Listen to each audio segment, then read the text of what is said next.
મિત્રો ગુજરાતી વ્યાકરણનો મસ્ત મજાનો ટોપિક આપણે આજે જોવાનો છે સાદું વાક્ય, સંયુક્ત વાક્ય અને મિશ્ર વાક્ય। તો શું આમાં ડિફરન્સ છે એ આપણે જોઈ લઈએ। તો ભાઈ સાદું વાક્ય કોને કહેવાય? તો એકદમ સરળ ભાષામાં કોઈ એક જ વસ્તુની અથવા તો વાત કરી હોય, એક જ ક્રિયાપદ આપેલું હોય, બરાબર। તો અમદાવાદ મોટું શહેર છે, ખાલી એક સિમ્પલ વાક્ય છે, તો એને આપણે સાદું વાક્ય કહેશું, એમાં તમને ખબર પડી જશે। પણ જો એ ગાડી સંયુક્ત વાક્ય હોય તો અહીંયા શું કર્યું હોય, તો કોઈ બે વાક્યને આપણે જોડ્યા હોય, બરાબર, બે વાક્યને આપણે શું કરવાના છે? જોડવાના છે। અને જે શબ્દથી આપણે જોડીએ છીએ એમના આપણે સંયોજક કહીએ છીએ। શું કહીએ છીએ? સંયોજક। તો અહીંયા તમારું સંયોજક પણ ક્લિયર થઈ જશે।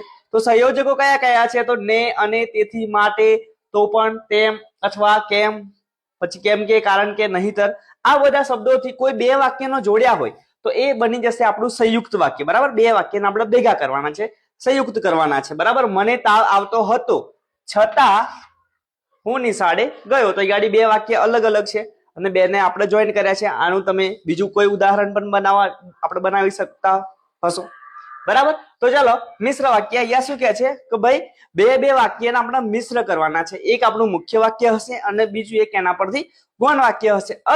અહીંયા તમે આવા શબ્દો યાદ રાખી શકો છો કે ભાઈ જે, તે, જેમ, તેમ, જેવું, તેવું, જ્યાં, ત્યાં। તો તમને આવા બધા શબ્દ દેખાય તો આપણે સમજી લેવાનું ભાઈ આ મિશ્ર વાક્ય છે, બરાબર। એક આપણું મુખ્ય વાક્ય હશે અને બીજું વાક્ય એના પરથી જ આપણે ગૌણ બનાવેલું હશે, બરાબર। અહીંયા એક ઉદાહરણ આપણે બનાવ્યું છે કે ભાઈ જેવી તમારી મહેનત હશે તો યાદ શું આવ્યું? જેવી આવ્યું। એવી તમને સફળતા મળશે, તો એ ગાડી જેવી તેવી, અહીંયા બરાબર એવી, જેવી અને એવી। તો અહીંયાથી આ બે વાક્યથી આપણે શું કર્યા છે? બે વાક્યને ભેગા કરવાનું, મિશ્ર કરવાનો પ્રયત્ન કર્યો છે। તો સાદું વાક્ય માત્ર એક જ વાક્ય હોય, એક જ એમાં ક્રિયાપદ હોય, સિમ્પલ વાક્ય હોય, બરાબર। સંયુક્ત વાક્યમાં બે ના આપણે સંયોજકો વડે જોઈન કરીએ છીએ, સંયોજકો આવી રહ્યા, બરાબર। અને મિશ્ર વાક્ય એક મુખ્ય વાક્ય, બીજું ગૌણ વાક્ય, અને આ જ્યાં, ત્યાં, જે, તે, જેવા, સાથે, તેવા, બરાબર। જેવી માણસની નીતિ હોય એવી જેનું ધન પ્રાપ્તિ, બરાબર। એવા તમે ઉદાહરણ ઘણા બધા જોયા હશે।